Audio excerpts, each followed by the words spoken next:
నమస్తే. Welcome to Telugu 360. అధికారంలో ఉన్నాం కదా అని ప్రతిపక్ష నేతలని ఏ విధంగా దూషించాలో ఆ విధంగా దూషించి ఇప్పుడు కేసుల పాలైన బోర్గడ్డ అనిల్ టాపిక్ హాట్ టాపిక్‌గా మారింది. తనకి బెయిల్ గూడా మంజూరు గాకుండా సుప్రీం కోర్ట్ గూడా ఎళ్ళడం అయితే జరిగింది. సుప్రీం కోర్ట్ గూడా తిరస్కరించడం అయితే జరిగింది. ఈ అన్ని అంశాల గురించి అయితే మాట్లాడదాం. మనతోని టీడీపీ స్పోక్ పర్సన్ సూర్యదేవర లత గారైతే ఉన్నారు. మేడం నమస్తే మేడం. నమస్తే. మేడం బోరుగడ్డ అనిల్ గారు టీడీపీ కీలక నేత అయిన లోకేష్ గారి పైన కావచ్చు, జనసేన పవన్ కళ్యాణ్ పైన గాని అనేక అనకూడని ఏ విధంగా అనకూడదో ఆ విధంగా అనే మాటలు తన కేసయ్యారు. పోలీస్ అరెస్ట్ చేశారు తనం కూడా కనబడుతోంది. అందులో ఇప్పుడు ఏ విధంగా ఉందంటే ఏం చెప్తారు? అంటే బోర్గడ్డ అనిల్‌కైతే ఒకటే అనిపిచ్చింది. మనం ఏం చేసినా, ఎట్లా మాట్లాడినా, ఏం చేసినా జగన్మోహన్ రెడ్డి గారు నా వెనకాలున్నారు. సో, ఆయన నన్ను కాపాడుతాడు. 30 సంవత్సరాలు మేమే అధికారంలో ఉంటాం. ఎవరేం మాట్లాడినా ఇంకసలు లెక్క లేదన్నట్టు మాట్లాడాడు.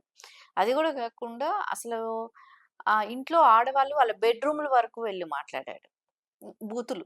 ఇంకా ఆ బూతులు అసలు వినటానికి కూడా అసహ్యంగా అనిపిచ్చేది. అండ్ ఎవరు కూడా అది వినాలని కూడా అనుకోరు అట్లాంటి వీడియోలు. అంత వల్గర్ లాంగ్వేజ్ మాట్లాడటం గానివ్వండి. అది గూడా గాకుండా పవన్ కళ్యాణ్ గారి వాళ్ళ డాటర్స్ ఇంకా చిన్న పిల్లలు. అవును.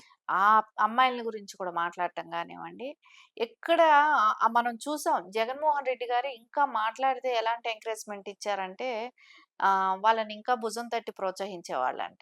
నువ్వొక దళితుడివి. నీకు చాలా ఫ్యూచర్ ఉంది. నీ నీ గురించి నీ ఫ్యూచర్ గురించి మేము ఆలోచిస్తాం. మేము చూసుకుంటాం. మీరు వర్క్ చేయండి అని చెప్పి మాట్లాడేవాళ్ళంట. అంటే అంటే మీరు బూతులు మాట్లాడుతా ఉండండి. మేము మీకు అండగా ఉంటాం.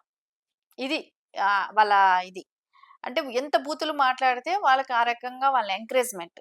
ఆ ఎంకరేజ్‌మెంటే గదా! ఈ పోసాని గారు గానివ్వండి, ఇలాంటి వాళ్ళందరూ గూడా వాళ్ళ ఇది మొత్తం జైలు జీవితాలకు అనుభవించటానికి చేసిన వ్యక్తి జగన్మోహన్ రెడ్డి గారే. ఎప్పుడైతే వాళ్ళు ఒక హద్దు దాటి మాట్లాడుతున్నారో, వాళ్ళని కంట్రోల్ జేయాల్సిన బాధ్యత ఆ రోజున వైఎస్ఆర్ ప్రభుత్వం ఉన్నప్పుడు జగన్మోహన్ రెడ్డి గారికి ఖచ్చితంగా ఉంది. ఎవరిని అన్నా గూడా బూతులు మాట్లాడినా తప్పు గాబట్టి, ఆ రోజున ఎందుకు వాళ్ళని విచ్చలవిడిగా ఒక లైసెన్స్ అనేది ఇచ్చేశారు. ఎవరెన్ని బూతులు మాట్లాడితే వాళ్ళకి మేము అండ ఉంటామనేది. సో, ఈ రోజున అన్ని బూతులు మాట్లాడినప్పుడు ఎవరైనా కేసులు ఎదుర్కోవాల్సిందొస్తది. సో, దానికి టైమ్ అండ్ లిమిట్ అనేది ఉండదు. నీకు ఆ రోజున వైసీపీ ఉన్నది గాబట్టి నిన్ను కాపాడిందేమో. సో, తర్వాత ఎవరు కూడా ఎవరి మనోభావాల్ని హర్ట్ చేసినా ఎవరు గూడా ఊరుకోరు కాబట్టి, ఖచ్చితంగా ఈ రోజున ఆ కేసులన్నీ ఎదుర్కోవాల్సిన అవసరం ఉంది. ఒకసారి వాళ్ళ తల్లి మీద కాసు చెప్పి బెయిల్ తెచ్చుకున్నారు.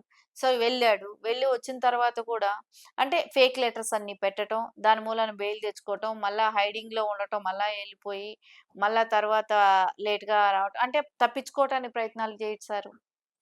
పక్క రాష్ట్రాలకెళ్ళిపోయారు. సో, అక్కడి నుంచి ఏమైనా విదేశాలెళ్ళిపోవాలనుకున్నాడా? సో, కుదరకుండా మళ్ళా రావటం జరిగిందా? ఇవన్నీ చూస్తుంటే ఖచ్చితంగా కోర్టులకైతే డౌట్ అనేదైతే వస్తది గదా! ఈయన బెయిల్ కోసం.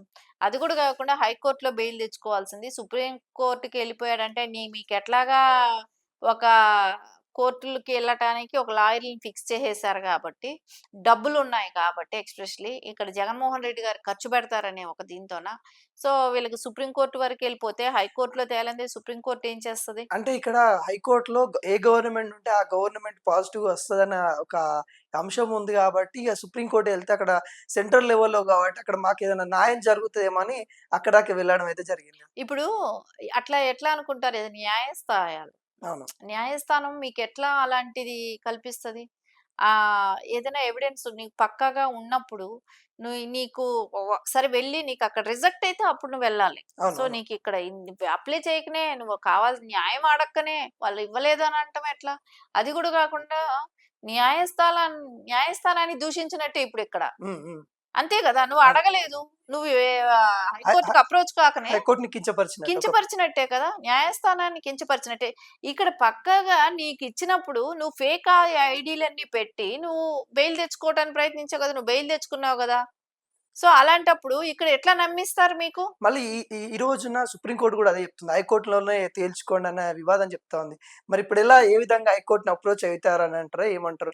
ఇప్పుడు సుప్రీం కోర్ట్ కూడా అదే చెప్పింది కాబట్టి ఆళ్ళు ఖచ్చితంగా హైకోర్ట్‌కే అప్రోచ్ అవ్వాలి. అప్రోచ్ అవ్వకుండా నాకు సుప్రీం కోర్ట్‌లో కావాలనంటే ఇవ్వరు. ఇప్పుడు మళ్ళా రిటర్న్ వచ్చి మళ్ళా హైకోర్ట్‌లో వేసుకోవాలి వాళ్ళు. సరే ఇక్కడ ఏంటంటే ఒకటే నువ్వు ఫేక్ ఐడీలు పెట్టి కోర్టులని తప్పుదోవ పట్టిస్తున్నావు కదా! హ్మ్. అది అక్కడ ఒప్పుకోవట్లేదు. అదే జరిగింటది. అదే జరుగుతది కూడా. ఇప్పుడు హైకోర్ట్‌లో నువ్వేవైతే పక్కా ఆధారాలు, ఎవిడెన్స్‌లవి నువ్వు చూపెట్టగలిగే దాన్ని బట్టి ఉంటది. నువ్వు కోర్టుల దగ్గరే వెళ్లి అక్కడ తప్పుడు సాక్ష్యాలు చూపిస్తే ఎలా ఉంటది? కూటమి గవర్నమెంట్ వచ్చిన తర్వాత అంటే పోసాని కృష్ణమౌళి గావచ్చు, లేకుంటే శ్రీరెడ్డి గావచ్చు, బోరుగడ్డ అనిల్ లాంటి గావచ్చు, వీళ్ళందరూ గూడా రెడ్ బుక్ పాలన నడుస్తా ఉంది. అందుకే మా పైన తప్పుడు కేసులు పెడతా ఉన్నారు, ఎలిగేషన్ చేస్తా ఉన్నారు. కూటమి గవర్నమెంటు అందుకే ఇంతమంది అరెస్ట్ కావాల్సిన పరిస్థితి వచ్చిందన్నట్టు గూడా ఒక వార్త వస్తుంది. ఎలా ఈ అంశాన్ని ఎలా వస్తుంది? ఇక్కడ తప్పుడు కేసులు ఏవైనా మనకు తెలుస్తున్నాయా? మీకు అందరూ జూసారుగా. అవును. ఇప్పుడు పోసాని గారి మాటలు ఎలా ఉండేదనేది అందరూ జూసారు. దీనిలో చూడనిదేమీ లేదు, తెలియనిదేమీ లేదు కదా! ఇక్కడ ఎవరికైనా అన్యాయంగా వీళ్ళని అరెస్ట్ చేశారు అని ఎవరైనా చెప్పగలుగుతారా? ఈవెన్ వైసీపీ వాళ్ళు గూడా చెప్పలేరు. ఎందుకంటే ఆ వీడియోలు వాళ్ళనే ఇంకోసారి ఇనమనాలి. ఎవ్వరు గూడా మాట్లాడలేని పరిస్థితి అది. ఇంకా శ్రీరెడ్డి విషయానికొస్తే ఆవిడ మాట్లాడిన మాటలు గూడా అందరికీ చూసిందే. సమాజంలో ఎవరు గూడా మహిళ ఇట్లాంటి మాటలు మాట్లాడుతదా? అసలు ఆవిడ గురించి ఎవరు కూడా మాట్లాడటానికి కూడా ఇష్టపడరు. ఇప్పుడు ఈ లాంగ్వేజ్ మాట్లాడిన వాళ్ళ గురించి ఎవ్వరు కూడా ఒక సభ్యత, సంస్కారం ఉన్నవాళ్ళు వాళ్ళ గురించి నోరు తెరిచి వాళ్ళ పేర్లు ఉచ్చరించడానికి కూడా అసహ్యంగా అనిపిస్తది. అలాంటి వ్యక్తులు వీళ్ళు ముగ్గురు కూడా. ఈవెన్ పోసాని గానివ్వండి, శ్రీరెడ్డి కానివ్వండి, బోరగడ్డ అనిల్ కానివ్వండి. వీళ్ళందరూ కూడా అంతటి దుర్మార్గమైన మాటలు మాట్లాడారు.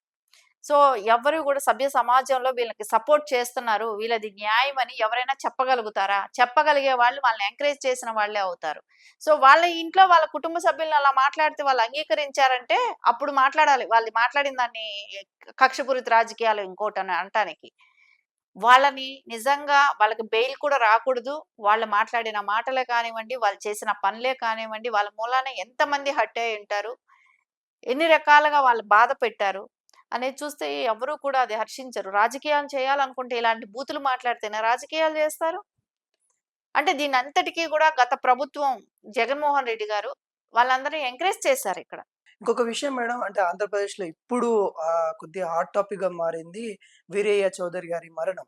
ఏదైతే హత్య కేసు ఏదైతే ఉందో అప్పుడు అంటే వైసీపీ ఉన్నప్పుడు ప్రోత్సహించిననే ఒక వదంతా ఉన్నప్పుడు గూడా ఇప్పుడు టీడీపీ ఏదైతే గవర్నమెంట్ ఉన్నప్పుడు గూడా కూటమి గవర్నమెంట్ ఉన్నప్పుడు గూడా టీడీపీకి సంబంధించిన కార్యకర్తని హత్య చేయడాన్ని ఇలా చూస్తా ఉన్నారు.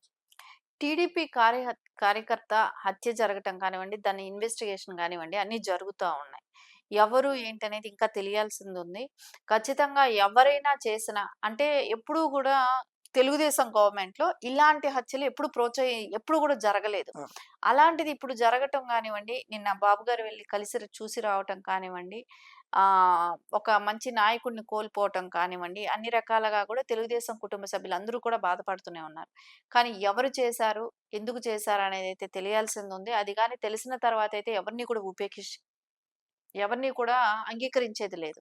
ఎవ్వరైనా సరే దానిలో పాల్గొని ఉంటే, ఆ హత్యని ప్రోత్సహించి, దాన్ని ఎవరు చేశారనేది తెలిసిన తర్వాత వెంటనే వాళ్ళకైతే శిక్ష అనేది ఉంటది. ఎవరు కానియండి, ఇలాంటి హత్యలు రాజకీయాలు కావాలని కోరుకోరు. ఆ రాజకీయంలోకొచ్చినంత మాత్రాన వాళ్ళకి అన్నీ వదిలేసేసుకొని, ప్రాణం మీద ఆశ వదులుకొని రాజకీయాల్లోకి రావాలని ఎవరు కూడా కోరుకోరు. సో, ఎవరు చేశారనేదైతే ఫస్ట్ తెలియాల్సిందుంది. మేడం అంటే అక్కడ వైసీపీ నేత పరారైపోయినట్టు గూడా తెలుస్తా ఉంది. ఈ మరణం ఏదైతే వీరయ్య చౌదరి మరణం తర్వాతనే తను ఏదైతే పరారులో ఉన్నట్టు గూడా తెలుస్తా ఉంది. దీనికి అనుమానం వైసీపీ వాళ్ళే చేపిచ్చారని ఒక కోణం తెలుస్తా ఉంది. వైసీపీ వాళ్ళు గూడా సమాధానం జెప్పాలి అన్నట్టు గూడా తెలుస్తా ఉంది. ఇప్పటివరకు గూడా వైసీపీ స్పందించలేదు. ఎలా చూస్తా ఉన్నారు? ఏదేమైనా ఇది వీరయ్య చౌదరి గారు చనిపోవటం అనేది చాలా బాధాకరమైన విషయం. వైసీపీ వాళ్ళు గాని చేస్తే తప్పకుండా అయితే శిక్ష అనుభవించి తీరాల్సిందే. ఎందుకంటేనండి ఒక ప్రాణాన్ని తీసే ఇది వాళ్ళకెవరిచ్చారు? ఆ రైట్ ఎవరిచ్చారు? అంటే వాళ్ళు చేసేదే హత్యా రాజకీయాలు. అది కాదనం. అది వాళ్ళ పార్టీ పుట్టుకే అక్కడి నుంచే. ఎవరైనా చనిపోతే శవ రాజకీయాలు చేయటం, వాళ్ళంతట వాళ్ళే కూడా ఎక్కడ శవం దొరుకుతదో అక్కడికెళ్లి రాజకీయం చేయటం. ఇంకోటి వాళ్ళకి ఎవరైనా అడ్డొస్తే కూడా చంపేయటం అనేది మనం చూసాం. గతంలో గూడా చాలా సార్లు విన్న విషయమే ఇదంతా. కానీ ఈ రోజున కూటమి ప్రభుత్వం ఉన్నప్పుడు కూడా కార్యకర్తల్ని కాపాడుకోవాల్సిన బాధ్యత గానివ్వండి, నాయకుల్ని కాపాడుకోవాల్సిన బాధ్యత గానివ్వండి, ఖచ్చితంగా కూటమి ప్రభుత్వం మీద ఉంది. అదేలాగా ఎవ్వరైతే గాని ఈ తెలుగుదేశం క్యాడర్‌నే కానివ్వండి, నాయకులకు కానివ్వండి, ఇబ్బంది కలిగించిన వైసీపీ నాయకులనైతే మటుకు ఉపేక్షించేదైతే లేదు. ఖచ్చితంగా అయితే వాళ్ళకి శిక్ష పడతది. వాళ్ళని తొందరలో కూడా పట్టుకునే అవకాశం ఉంటది. ఇక్కడ వాళ్ళ ఏంటంటే వీళ్ళ ఆలోచన విధానం ఎలా ఉందంటే వైసీపీ వాళ్ళు ఇష్టానుసారంగా రెచ్చిపోయి దోచుకొని తిన్నారు. హ్మ్. ఇప్పుడు వాటికి కట్టడి వేస్తా ఉంటే వాళ్ళు తట్టుకోలేకపోతున్నారు. లోకల్ నాయకుల మీద తిరగబడటం కానివ్వండి, ఇలాంటి చర్యలు చేయటం గానివ్వండి చేస్తున్నారు. ఖచ్చితంగా వాళ్ళకందరికీ అయితే శిక్ష పడే అవకాశం అయితే ఖచ్చితంగా శిక్ష పడుతది. ఎవరు గూడా ఏదో హత్యలు చేసి తప్పించుకుందాం అని అనుకుంటే అది కుదరదు. అది కూటమి ప్రభుత్వంలో అస్సలు కుదరదు. అది జగన్మోహన్ రెడ్డి గారి ప్రభుత్వంలో నడిచింది. అది ఇంకా నడుస్తది. తప్పించుకోగలుగుతాం అని అనుకుంటే మటుకు ఆళ్ళ భ్రమే గానివ్వండి. ఇప్పుడైతే ఖచ్చితంగా ఆళ్ళకందరికీ శిక్ష పడతది. ఓకే. Thank you ma'am. చూసారు గదా! ఓకే. కూటమి గవర్నమెంట్‌లో ఏదైతే హత్య రాజకీయాలకి తావు లేదు. ఖచ్చితంగా వాళ్ళకి శిక్ష పడతది. ఎవరైనా గాని అక్కడ వైసీపీ ఉండని, ఇంకెవరన్నా ఉండని ఖచ్చితంగా హత్య చేసిన వాళ్ళకి శిక్ష పడుతుందన్నట్టు గూడా చెప్తా ఉన్నారు. అదేవిధంగా బోరుగడ్డ అనిల్ గారికి సుప్రీంకోర్టు గూడా తనకి బెయిల్ తిరస్కరించడం అయితే జరిగింది. ఆ అంశాలు గూడా మాట్లాడడం అయితే జరిగింది. ఇంకొక అంశంతో మరి మీ ముందుకొస్తాం.